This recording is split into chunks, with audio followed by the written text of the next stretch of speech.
Silver is on fire today, and with the latest economic data, it doesn't make sense, at least on the surface, why that is the case. We'll explain why silver is soaring today and why inflation is down. Let's explore!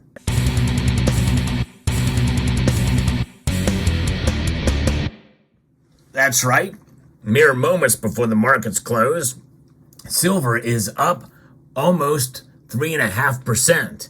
That's a dramatic move in one day, a pretty massive surge, as silver is now comfortably above $23, and again, it's $23.17. Gold is up just over 0.8%. It's almost a full percent. It's up $16.50. Platinum is up, and so is palladium. Even rhodium climbed up today as well, too, based off the latest news. We have soft CPI data, which means inflation has pulled back, and falling bond yields. There's going to be some other metrics we're going to look at as well, too, in this discussion of the markets. But if you enjoyed content like this, where I bring you the latest news on precious metals and the fundamentals and talk about why it's a good idea to hold these metals. And also, I like to be realistic as well about the metals and how they perform and what they do. I hope you will consider subscribing to the channel and pressing that thumbs up button. It does help get the word out there. I also do post daily videos, so if you don't see something come across your device in terms of a subscription feed or that like, you can always go to the channel page and see what the content is there. So let's get into what's going on with silver, especially. A pretty exciting day. But this kind of dramatic move to the upside can definitely be exciting, but we also have to understand there are such things as corrections, and we must be prepared for that as well too, as the markets digest this information. But we have a couple numbers here. The U.S. Bureau of Labor Statistics experienced a decrease in inflation to 3.2% year over year. And I would say probably a more appropriate term would be a pullback to the previous number, because in reality, that is what we're looking at here. It was 3.2%. The month before it rose up to 3.7%. So we're moving back in the other direction, but it's still higher than they would like. And that does exclude, though, as we know, the volatile food and energy costs. They recorded a 4% increase below the expected 4.1% rise. Gas prices have been coming down. And on a monthly basis, the headline CPI remained, while the core CPI saw a growth of 0.2%. Now, keep in mind that even though this is presumably encouraging data, we have to take into account the fact that this 3.2% year over year is stacked up on top of the already high inflation that we had seen before. And so in other words, the 9.1%, which was the all-time high, all the numbers that are coming after that is stacking up on top of that month over month, year over year. So food, gas, everything else is pretty high. Now, gas has come back somewhat, but almost the entire country is still paying well above $3 a gallon for gasoline. So that is something to keep in mind and perspective here. And so it's kind of dramatic to see silver rise in this case. Why is that happening? We'll get that in a moment. But first, I'm going to go through some other numbers here. As a reaction to this, the U.S. government bond yields, often seen as the opportunity cost of holding non-yielding metals, declined sharply. The 2-year rate fell to 4.84%, and the 5 and 10-year yields are seen at 4.5%. My money market is down too, actually, as well, with all three more than a 2% decline. In that sense, they may suggest that the markets are taking a rate hike by the Federal Reserve off the table in December. Now, the focus shifts to the next set of data for markets on how long the bank will hold rates at restrictive levels. So therefore, in the U.S., on Wednesday, will release the producer price index and the retail sales from October, which will likely have an impact on those expectations. But right now, maybe anticipating what those numbers are going to be, and that means with pretty much no possibility of a rate hike by the Fed, well, gold and silver can finally start to shine silver especially.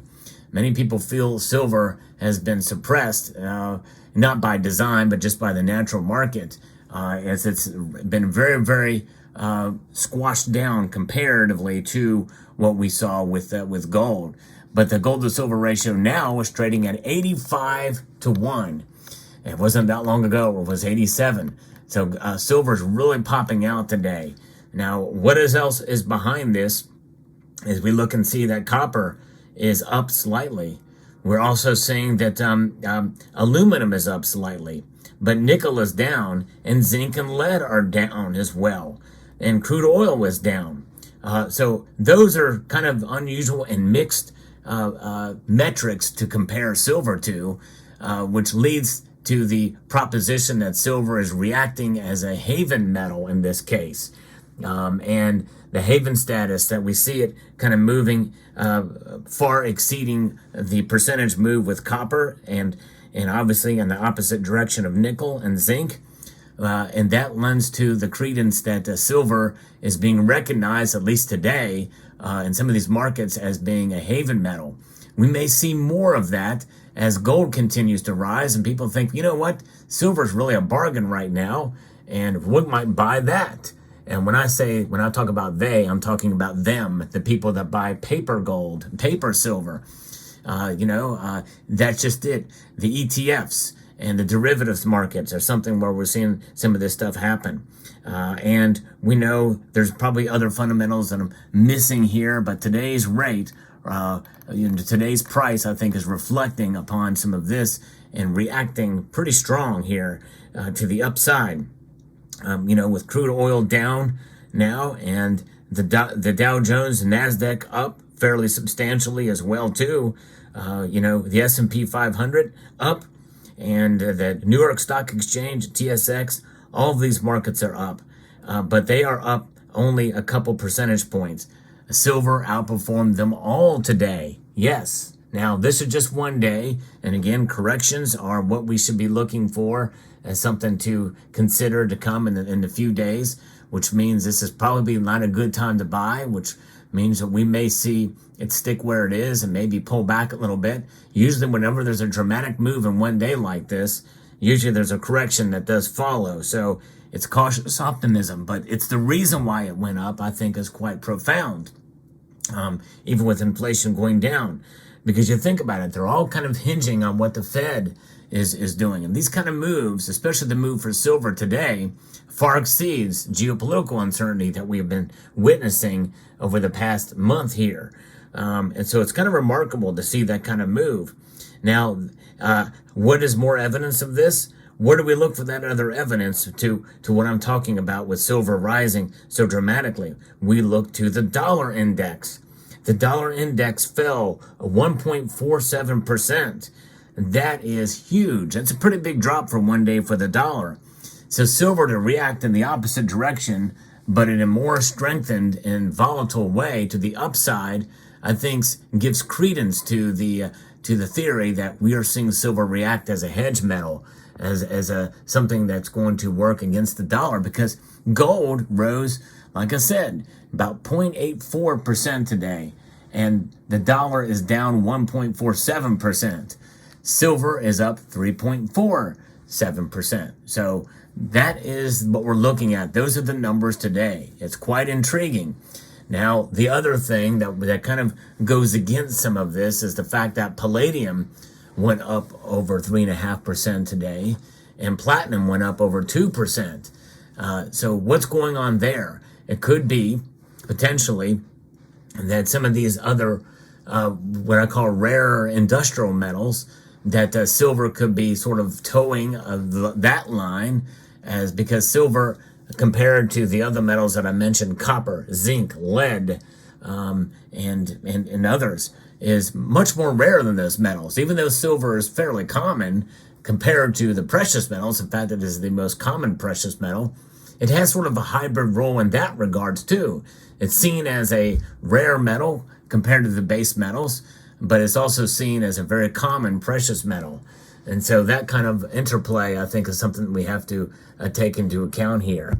But an amazing day, and I think even though this may be somewhat short-lived, I don't know. We don't know what's going to happen in the next couple of days here. $23.17 really is not that much to brag about in terms of the price, but today's movement in over 3.4%, 3.45% as I'm watching the screen now with these numbers is quite an intriguing move for one day. But nonetheless, it's got a long way to go to get back up to anywhere near where we were at before, $24, $25, $26. In fact, $26 seems like a pipe dream in the next couple of, and for the rest of this year in reality. But the thing is, this move today, we get a few more like this and starts to solidify at support, and then we could see a new era for silver that could start to form as we see more of the data come out and we see the Fed be entrenched and kind of into where they are. I think a lot of it is going to depend on tomorrow's numbers that we talked about here. The U.S. will be releasing the producer price index and the retail sales from October.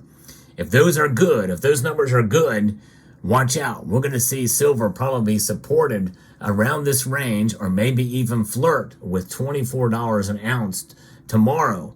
We'll see, because the more that the Federal Reserve comes, that the market realizes the Federal Reserve is going to stay where they're at through potentially into March, I think the metals will probably solidify at these levels and maybe even go up a little bit. We could see gold perhaps get up to $2,000 an ounce again. We could see silver flirt with $24.50 into the 25 range through the end of the year. Now, most of you know I've been very public about this and repeated my prediction of $28 silver by the end of the year. I think that's highly unlikely to happen at this point.